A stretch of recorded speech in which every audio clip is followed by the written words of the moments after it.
Մեր նպատակը Ռուսաստանի հետ փոխշահավետ բազմավոլորտ համագործակցությանն ուղղված երկխոսությունն է, հավասարակշռված եւ հավասարակշռման արտաքին քաղաքականության, տարածաշրջանում խաղաղության հաստատման նոր պայմաններում հարաբերությունների վերափոխման, զարգացման եւ խորացման ուղղությամբ։ Սա հեշտ գործընթաց չէ, բայց մենք առանց կրքեր բորբոքելու գնալու ենք այս ճանապարհով։ Բայց պետք է ասել ուղիղ, որ արտահանման այն սահմանափակումները, որոնք Ռուսաստանի Դաշնությունը կիրառում է Հայաստանի նկատմամբ, քաջալերված եւ խնդրված են հայաստանյան ընդդիմության կողմից, ովքեր ռուսաստանյան որոշ շրջանակների առաջ ստանձնել են Հայաստանում իշխանափոխություն անելու հանձնարարություն եւ այդ շրջանակներին հավաստիացրել, որ սահմանափակումների գործադրումը կերաշխավորի իրենց հաղթանակը հունիսի 7-ի ընտրություններում։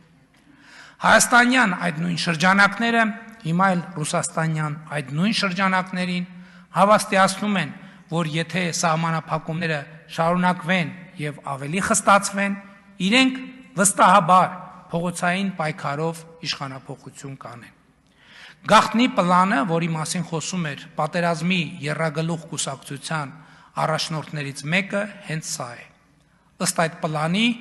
իրենց հովանավորների աջակցությամբ պետք է այնպիսի տնտեսական սահմանափակումներ մտցվեն, որ Հայաստանում սոցիալ-տնտեսական ճգնաժամ սկսվի, որպեսզի ժողովուրդը կառավարության դեմ սոցիալական բունտ անի։ Էսա գաղտնի պլանի էությունը։ Իհարկե, սա նմանօրինակ առաջին պլանը չէ։ Նման մի քանի պլաններ նախկինում արդեն տապալվել են, այս մեկն էլ կտապալվի, որովհետև Հայաստանի ժողովուրդը իր պետականությունը, անկախությունը, ինքնիշխանությունը չի զիջի մաֆիային եւ Հայաստանի տնտեսությունն էլ կշարունակի իր դինամիկ զարգացումը։